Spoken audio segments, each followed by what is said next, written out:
ঢাকা মাওয়া এক্সপ্রেসওয়ের মুন্সিগঞ্জের শ্রীনগর ও সিরাজদিখানে একাধিক স্থানে সড়ক দুর্ঘটনায় একজন নিহত হয়েছেন।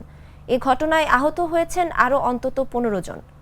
রোববার ভোর থেকে সকাল 9টা পর্যন্ত এসব দুর্ঘটনা ঘটে। এতে দীর্ঘক্ষণ মহাসড়কে যান চলাচল ব্যাহত হয়।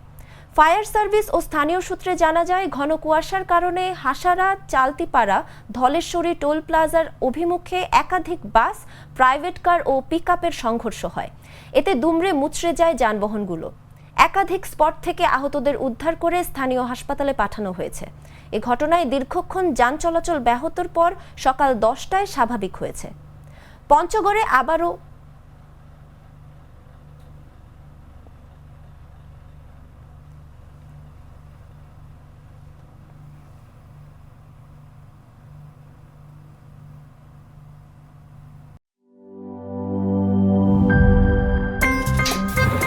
আমার একটা স্মার্ট সিদ্ধান্তে 25% গ্যাসের খরচ কমেছে। ভাবছেন কিভাবে?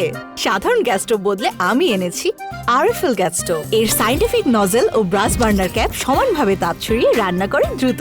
তাই গ্যাসও বাঁচায় 25%, টাকাও বাঁচে 25%। আরএফএল গ্যাস স্টোভ, নিরাপদ ও গ্যাস সাশ্রয়ী।